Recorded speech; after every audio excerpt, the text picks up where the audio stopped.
Bismillahirrahmanirrahim. Assalamualaikum warahmatullahi wabarakatuh.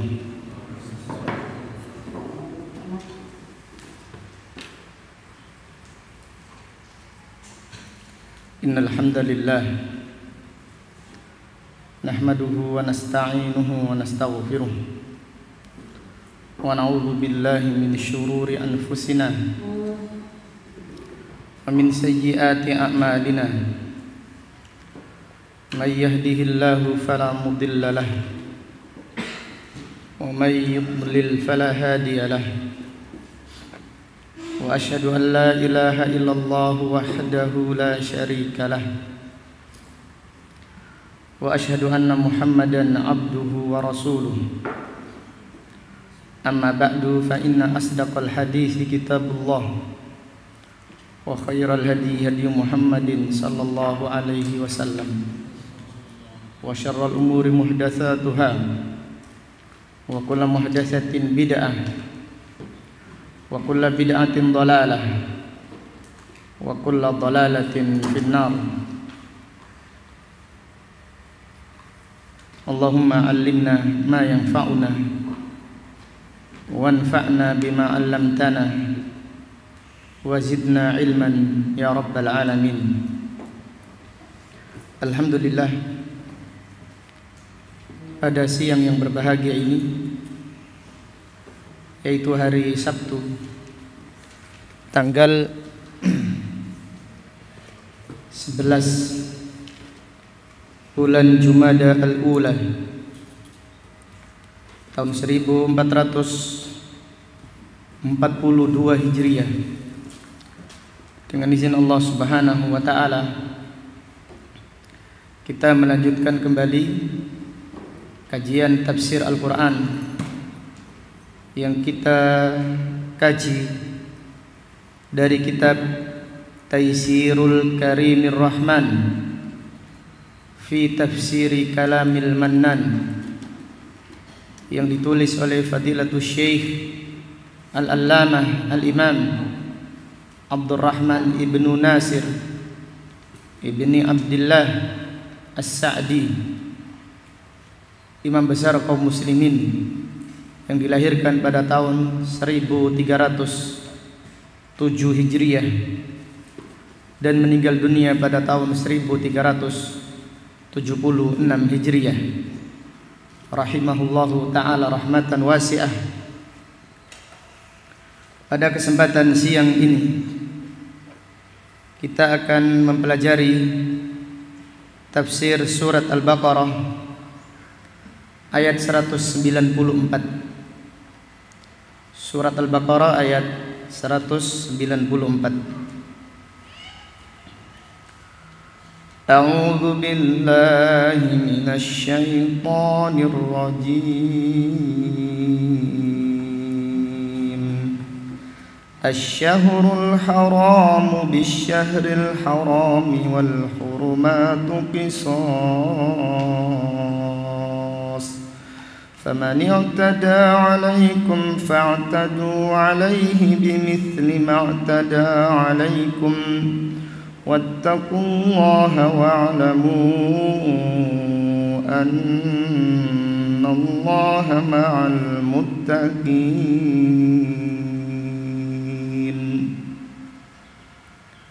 Allah Ta'ala berfirman, bulan haram dengan bulan haram, wal hurumatu qisas, dan kehormatan apabila dilanggar maka ditegakkan qisas, yaitu hukuman balasan. Siapa yang melanggar kehormatan orang lain, maka ditegakkan hukuman qisas atas orang tersebut. Faman ihtada alaikum, maka siapa yang melampaui batas kepada kalian dengan berbuat zalim, fa'tadu alaihi bimithli ma'tada alaikum, maka balaslah kezalimannya sesuai dengan perbuatannya kepada kalian. Wattaqullaha, dan bertakwalah kepada Allah. Janganlah melampaui batas di dalam membalas kezaliman orang lain. Balaslah dengan balasan yang setimpal. Balaslah dengan balasan yang adil. Wattaqullaha, bertakwalah kepada Allah. Wa'lamu annallaha ma'al muttaqin, dan ketahuilah bahwasannya Allah bersama orang-orang yang bertakwa. Fadilatul Syekh As-Sa'di rahimahullah berkata, yaqulu ta'ala, Allah Ta'ala berfirman, asy-syahrul haramu bisy-syahril haram, bulan haram diganti dengan bulan haram. Apa maksudnya? Yuhtamalu an yakunal muradu bihi ma waqa'a min saddil musyrikina lin nabiyyi sallallahu alaihi wasallam wa ashabihi amal Hudaybiyah anid dukhuli li Makkah wa qaduhum ala dukhuliha min qabilin. Yang dimaksud ayat yang mulia ini yaitu apa yang terjadi ketika kaum musyrikin menghalangi Nabi sallallahu alaihi wasallam dan para sahabatnya, orang-orang musyrik, orang-orang kafir Makkah, pada tahun Hudaybiyah, yaitu pada tahun keberapa jamaah? Pada tahun yang keberapa? Tahun ke-6 Hijriah, pada bulan Dzulqa'dah. Mereka, orang-orang musyrik, menghalangi kaum muslimin dari masuk Makkah. Mereka menghalangi kaum muslimin untuk melaksanakan ibadah umrah. Wa qaduhum ala dukhuliha min qabil, dan kaum muslimin mengqadanya, menggantinya, masuk Masjidil Haram untuk umrah di tahun berikutnya, di bulan yang sama. Wa kana as-saddu wal qada'u fi syahrin haram wa huwa Dzulqa'dah. Bulan ketika kaum muslimin dihalangi untuk umrah yaitu bulan Dzulqa'dah, yaitu bulan haram. Demikian pula bulan ketika kaum muslimin mengqadha umrahnya, yaitu sama di bulan apa? Dzulqa'dah. Fayakunu hada bihada, maka bulan Dzulqa'dah pada tahun ke-7 Hijriah ini sebagai ganti. Saya ulangi, umrah pada bulan Dzulqa'dah di tahun ke-7 Hijriah sebagai ganti umrah kaum muslimin yang dihalangi, yang tidak jadi, yang dihalangi pada bulan Dzulqa'dah pula di tahun ke-6 Hijriah. Jelas ya makna firman Allah, asy-syahrul haram, bulan haram diganti dengan bulan haram, yaitu yang dimaksud umrah yang hendak dilakukan di bulan haram, di bulan Dzulqa'dah tahun ke-6 Hijriah dihalangi Sehingga kaum muslimin tahallulnya di mana? Tahallulnya di Hudaybiyah, tidak bisa masuk Mekah. Diganti oleh Allah dengan umrah pada bulan Dzulqa'dah juga di tahun ke-7 Hijriyah. Fayakunu fihi tatyibun liqulubis sahabah bitamami nusukihim wa kamalih. Maka ayat ini Allah Subhanahu wa taala menghibur, tatyibun. Allah menghibur hati para sahabat dengan menyempurnakan manasik umrah mereka. Mereka bisa mengerjakan dengan sempurna. Ini makna yang pertama yang disebutkan oleh Fadilatul Syekh As-Sa'di rahimahullah. Wa yuhtamalu an yakunal makna, dan bisa jadi makna ayat ini annakum idza qataltumuhum fi syahril haram faqad qatalukum fihi wa humul mu'tadun. Asy-syahrul haram bisyahril haram, bulan haram dengan bulan haram. Makna yang kedua, bisa jadi kalian apabila memerangi mereka, apabila memerangi kaum musyrikin di bulan haram, maka mereka sebenarnya telah memerangi kalian di bulan haram, dan mereka lah orang-orang musyrik yang melampaui batas, yang berbuat kezaliman. Falaisa alaikum fi dzalika harajun, maka tidak mengapa kalian memerangi kaum musyrikin di bulan haram. Sebagai apa? Sebagai balasan, karena mereka yang mendahului memerangi kaum muslimin di bulan haram. Bulan haram adalah bulan suci, tapi ketika kaum musyrikin mendahului kaum muslimin memerangi mereka di bulan haram, maka tidak mengapa kaum muslimin memerangi mereka di bulan haram sebagai balasan yang setimpal, balasan yang adil. Falaisa alaikum harajun, falaisa alaikum fi dzalika haraj. Maka tidak mengapa kalian membalas, tidak berdosa bagi kalian kaum muslimin membalas kezaliman orang-orang kafir, membalas kezaliman orang-orang musyrik. Wa ala hada fayakunu fayakuna qauluhu ta'ala wal hurumatu qisas. Maka dengan demikian firman Allah wal hurumatu qisas, artinya wal hurumatu qisas, siapa yang melanggar kehormatan orang lain maka ditegakkan atasnya hukuman qisas.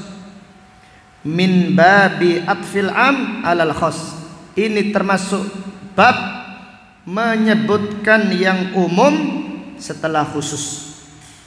Min babi atfil am alal khas, yaitu menyebutkan umum setelah khusus. Artinya apa? Kullu syai'in yuhtaramu min syahrin haram au baladin haram au ihram au ma huwa a'ammu min dalika jami'u ma amara syar'u bihtiramihi. Artinya semua yang dihormati, segala sesuatu yang dihormati, yang dimuliakan, baik itu bulan haram, bulan haram itu dimuliakan, au baladin haram, atau negeri haram seperti kota Mekah, kota suci, au ihram, atau seseorang dalam keadaan apa? Ihram. Au ma huwa a'ammu min dalika, atau yang umum, mencakup semua yang lebih umum dari yang telah disebutkan, yang diperintahkan syariat untuk menghormatinya.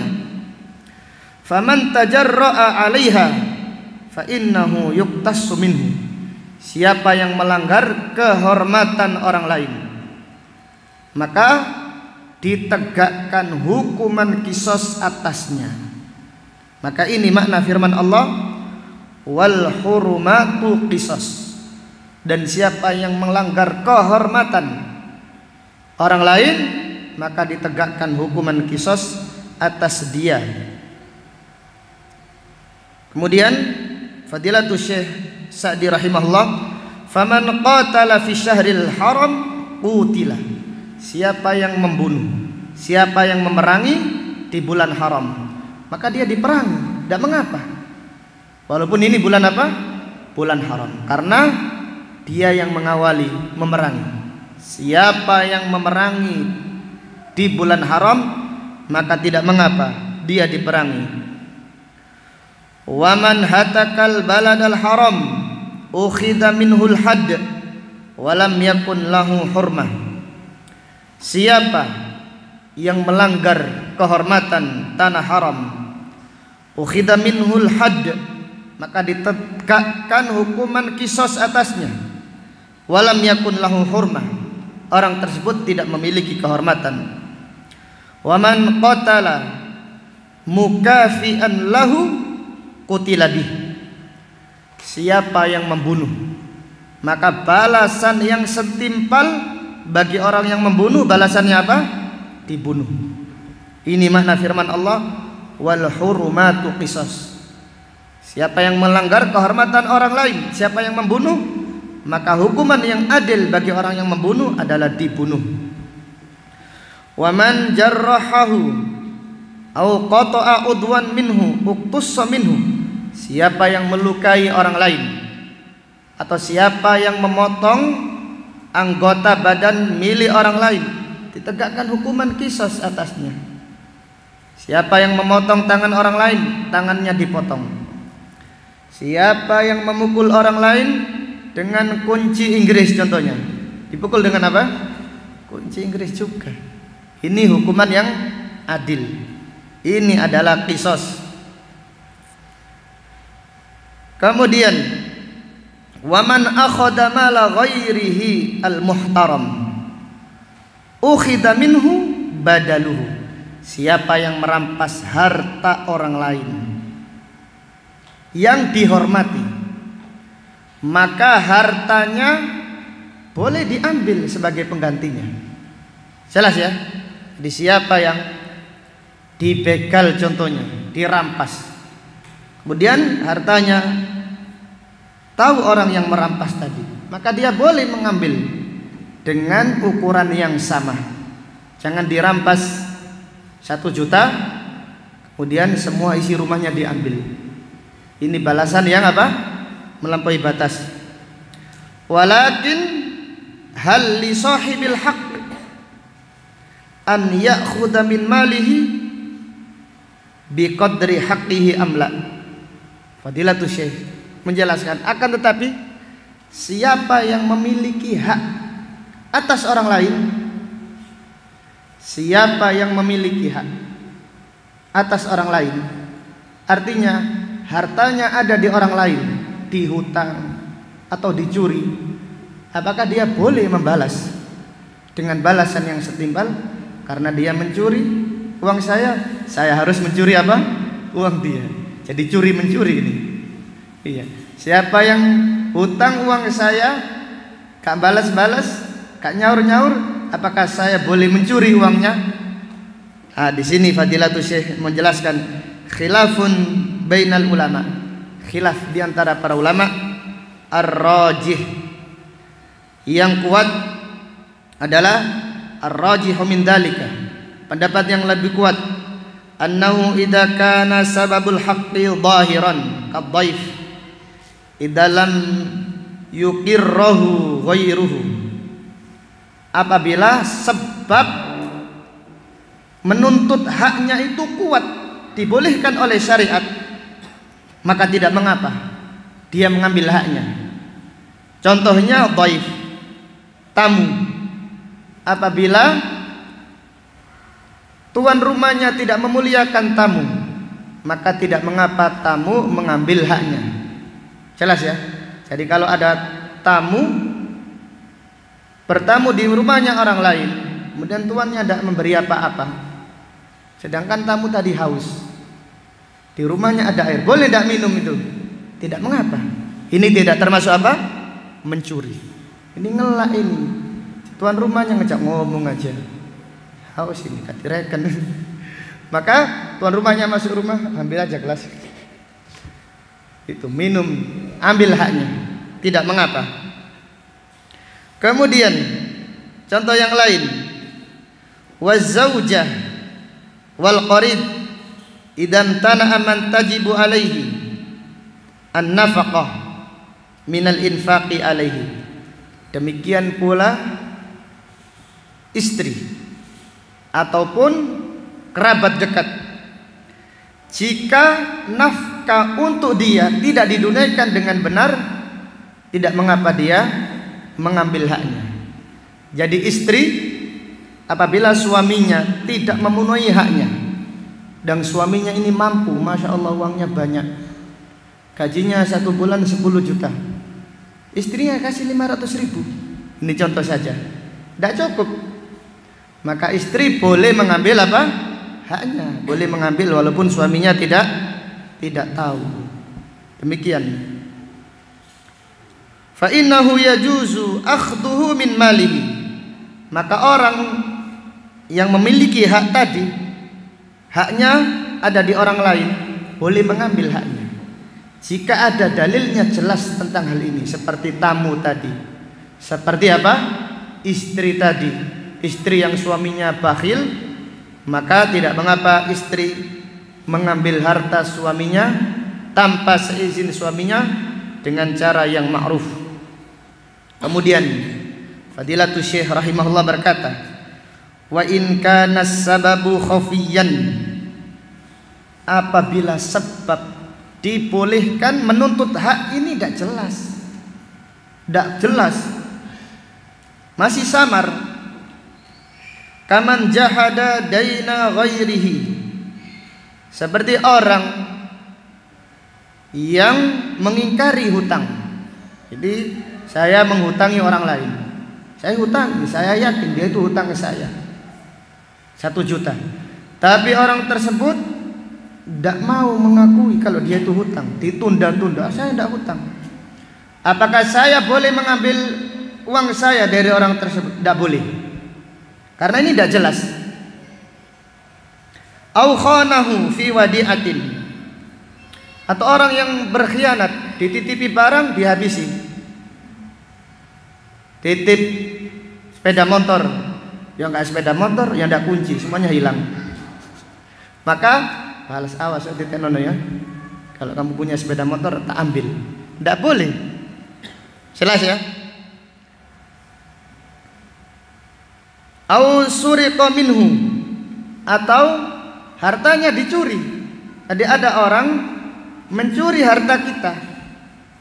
Apakah kita boleh mencuri hartanya? Jadi saling mencuri. Yang pertama dicuri, kemudian yang berikutnya awas, kalau ada sesuatu, ada kesempatan saya akan mencuri hartanya. Wa nahwu dzalik, atau yang lainnya. Fa innahu la yajuzu lahu an ya'khudha min mali. Tidak boleh bagi orang yang hartanya dicuri tadi, bagi orang yang uangnya dihutang, atau bagi siapa yang barangnya dititipkan kok dihabiskan, tidak boleh mengambil harta orang lain dengan alasan menuntut apa? Menuntut haknya. Jam'an bainal adillah, untuk mengumpulkan semua dalil. Allah Ta'ala berfirman apa tentang orang yang berkhianat? Kemana ayatnya ya ikhwah?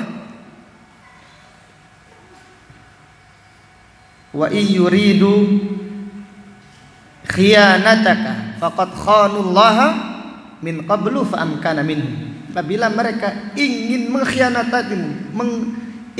mengkhianatimu, maka ketahuilah mereka sudah dulu mengkhianati Allah sebelumnya. Wa iyuridu khiyanataka faqad khanullaha min qabl fa amkana minhum. Ketika mereka ingin mengkhianatimu, apabila mereka ingin mengkhianatimu, maka mereka dulu sudah mengkhianati Allah, dan Allah mampu membalas mereka. Fa amkana minhum. Ayat ini menjelaskan kalau mereka berkhianat kepadamu, khianati mereka. Enggak boleh membalas khianat dengan apa? Demikian khianat. Enggak boleh membalas mencuri dengan apa? Dengan mencuri.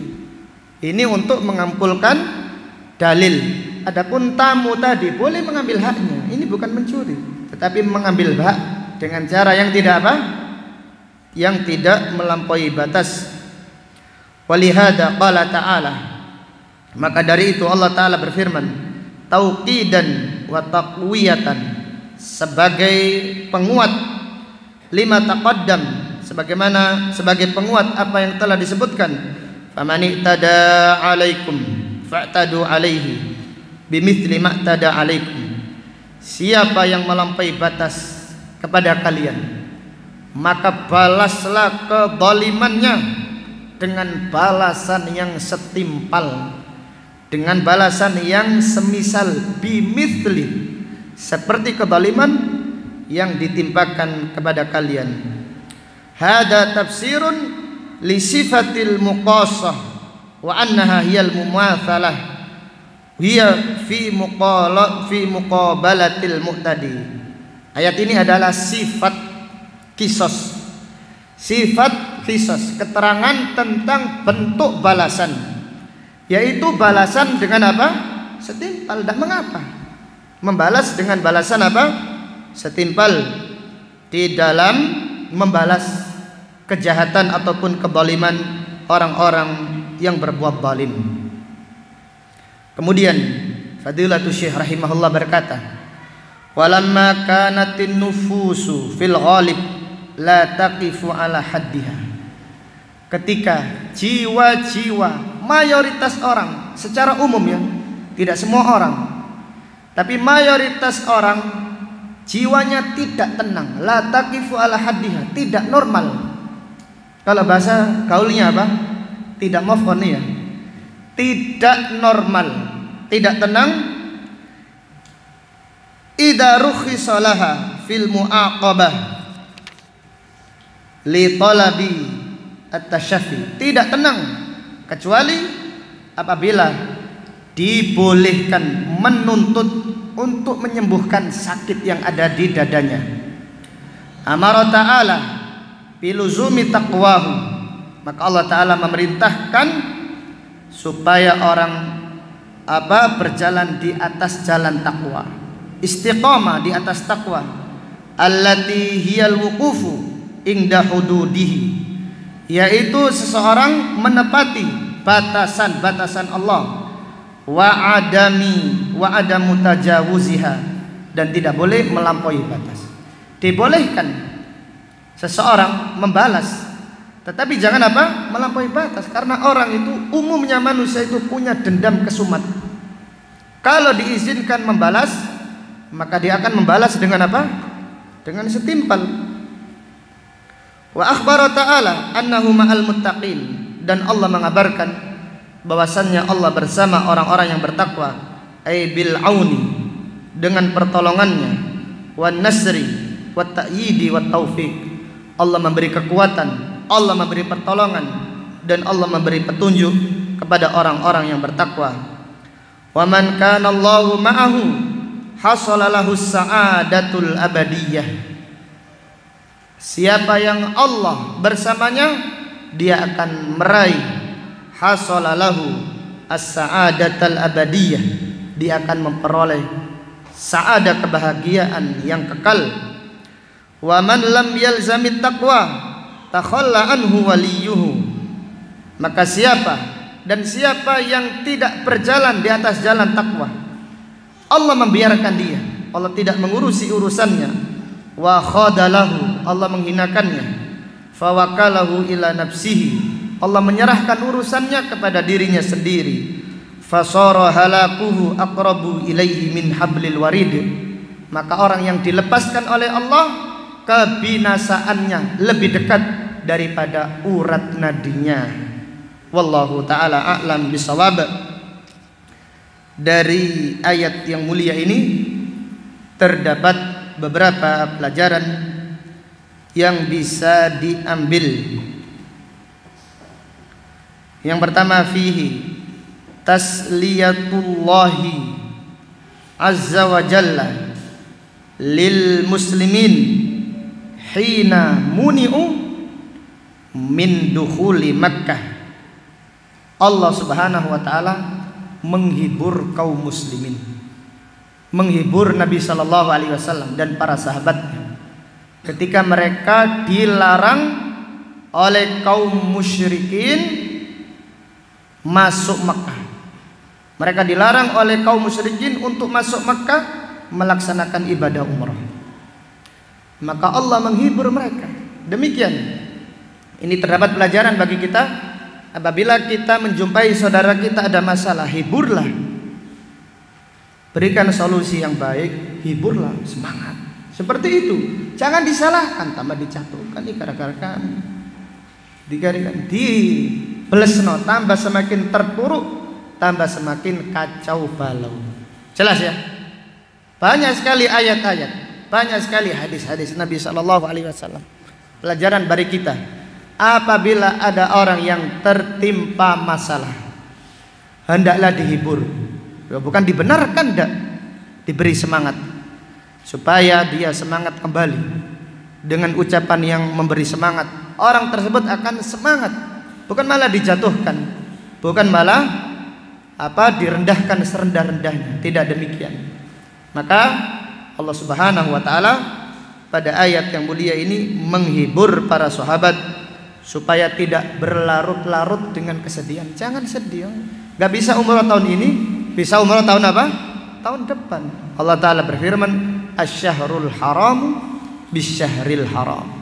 Bulan haram sekarang yang tidak bisa umrah diganti umrah dengan bulan haram tahun berikutnya. Kemudian dari ayat yang mulia ini terdapat pelajaran fihi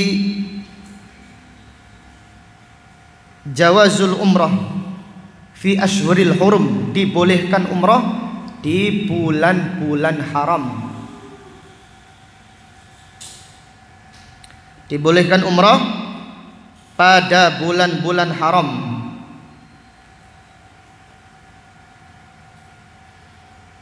Dari ayat yang mulia ini terdapat pelajaran fihi ibtalu aqaidil jahiliyah, membatalkan keyakinan jahiliyah. Orang-orang jahiliyah punya keyakinan umrah di bulan haji. Ini bulan Dzulqa'dah, bulan haram, dan juga termasuk bulan haji.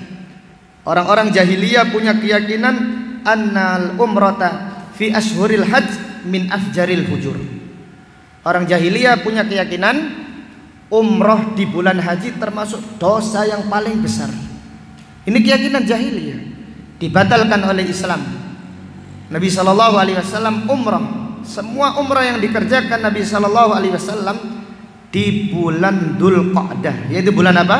Bulan haji, dan juga di bulan haram.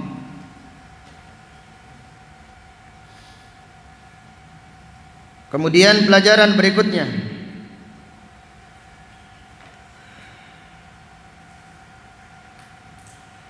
dari ayat yang mulia ini terdapat pelajaran man intahaka hurmata ghairihi untuhikat hurmatuhu.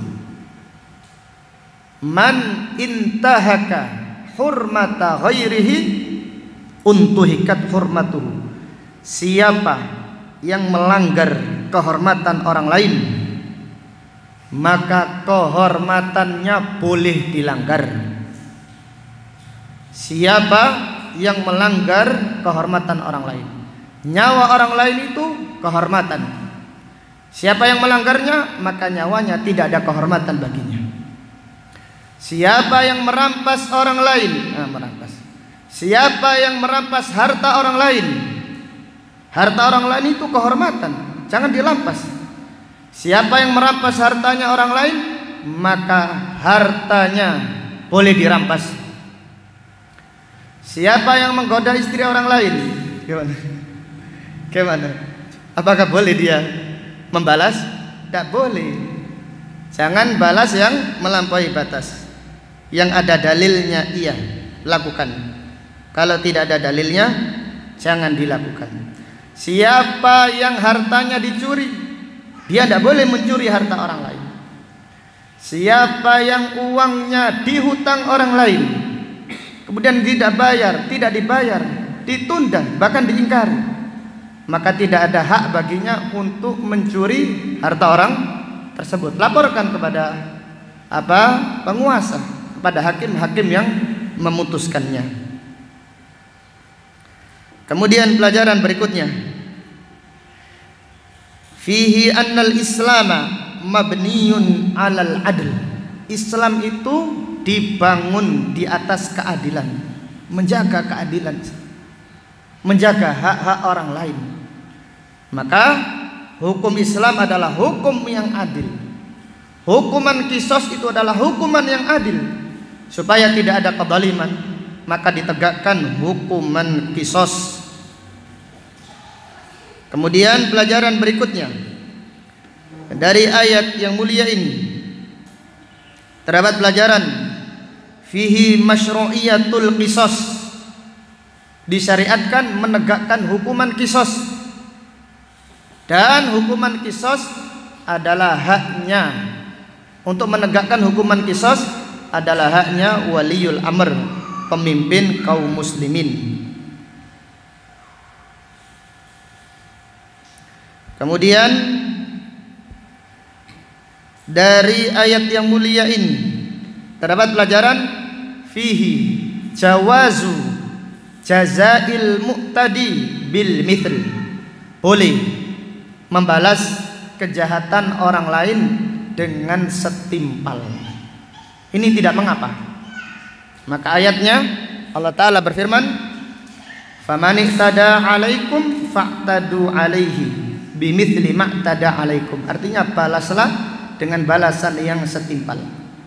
Allah Ta'ala berfirman dalam ayat yang lain, wa in aqabtum, wa in ayatnya, wa in aqabtum fa'aqibu alaihi bimithli ma uqibtum bih.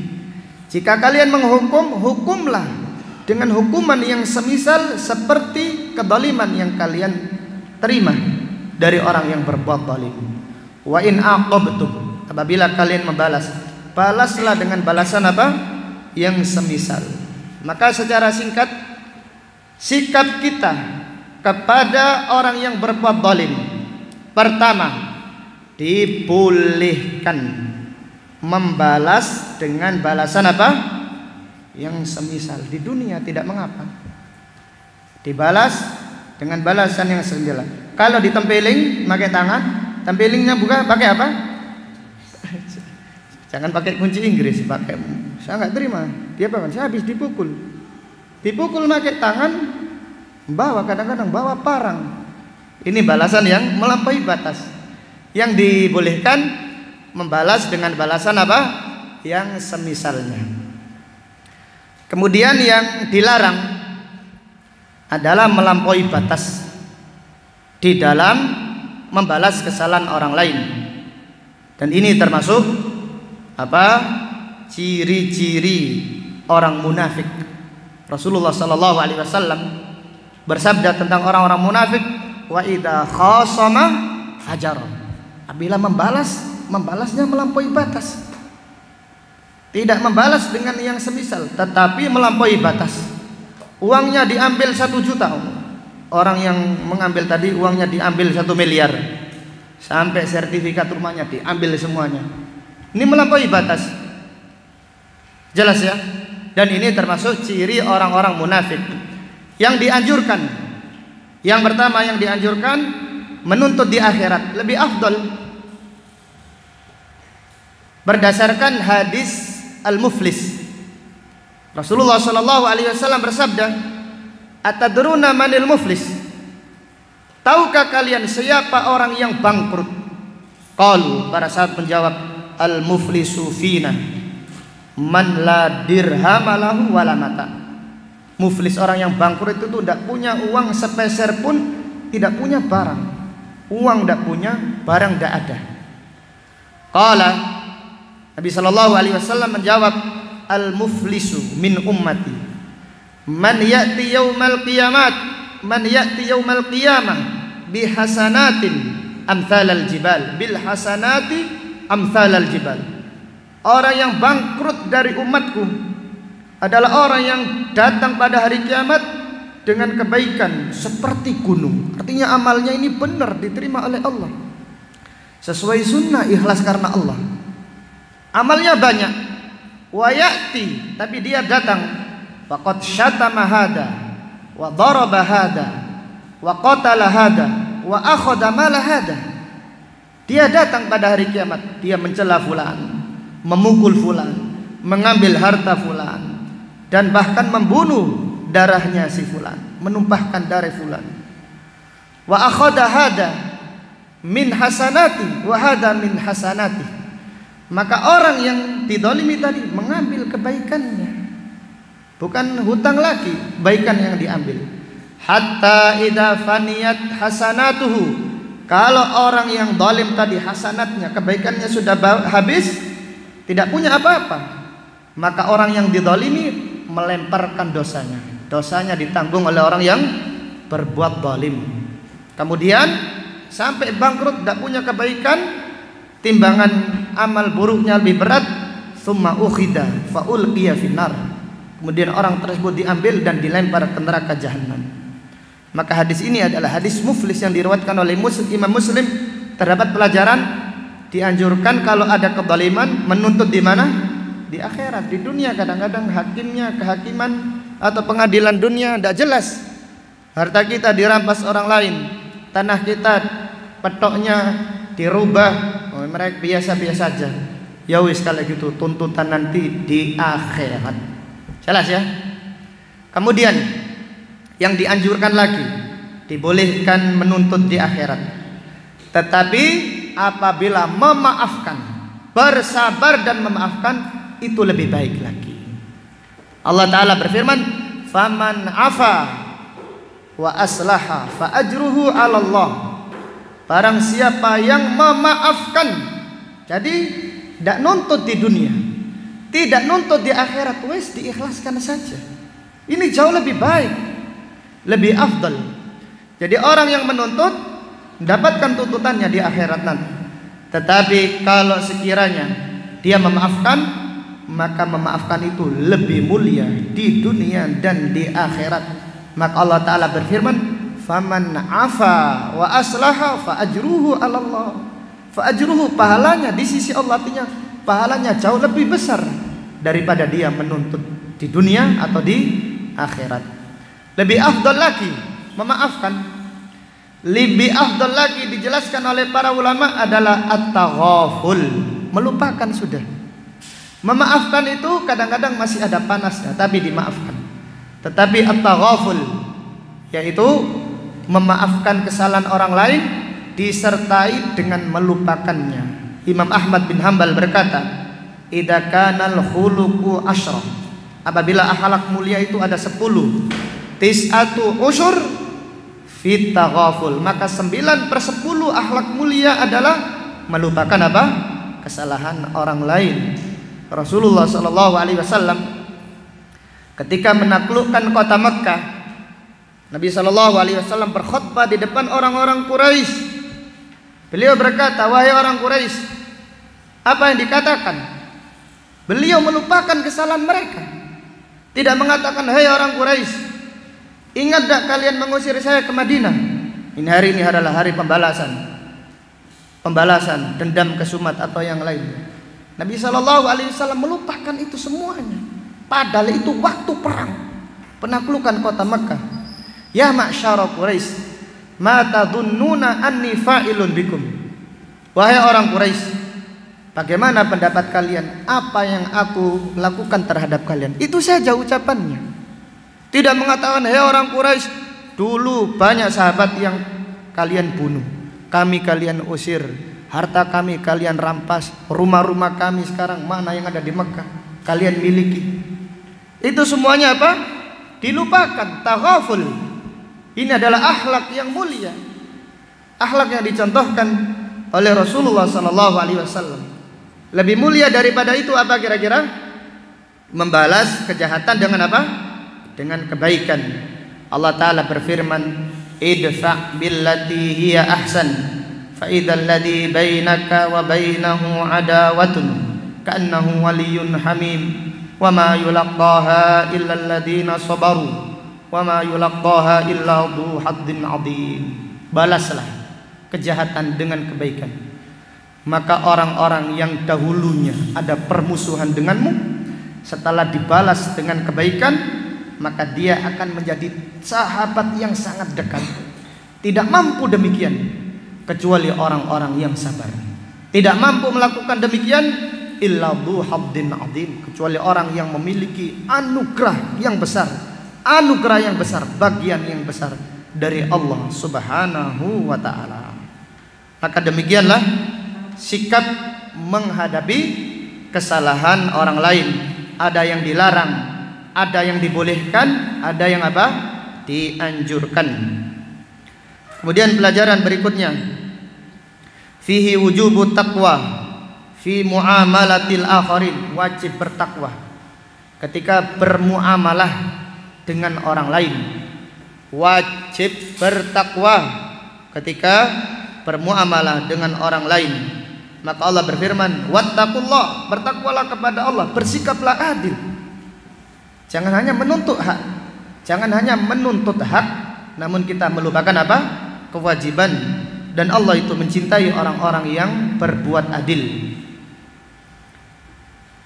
Kemudian dari ayat ini terdapat pelajaran, fihi annallaha ma'al muttaqina binasrihi wa ta'yidihi wa taufiqihi. Allah Subhanahu wa ta'ala bersama orang-orang yang bertakwa, artinya dengan pertolongannya, dengan petunjuknya. Allah yang memberi kekuatan kepada orang-orang yang bertakwa. Innallaha ma'al mu'minin, innallaha ma'as sabirin. Allah bersama orang-orang yang bersabar, Allah bersama orang-orang yang bertakwa. Innallaha ma'al ladzina taqaw wal ladzina hum muhsinun. Allah bersama artinya Allah menolong mereka.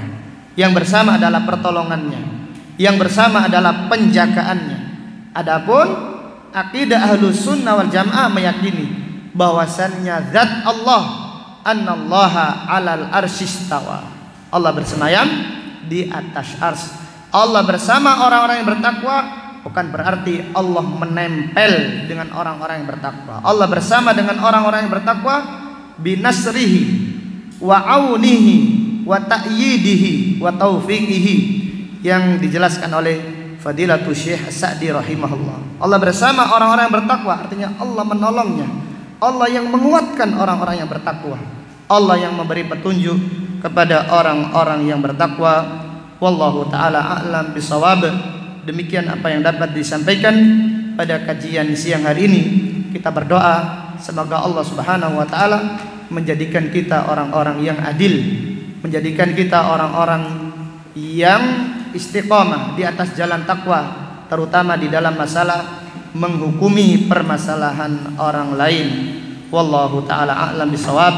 Subhanaka Allahumma wa bihamdika asyhadu an la ilaha illa anta astaghfiruka wa atubu ilaik. Walhamdulillahi rabbil alamin. Assalamualaikum warahmatullahi wabarakatuh.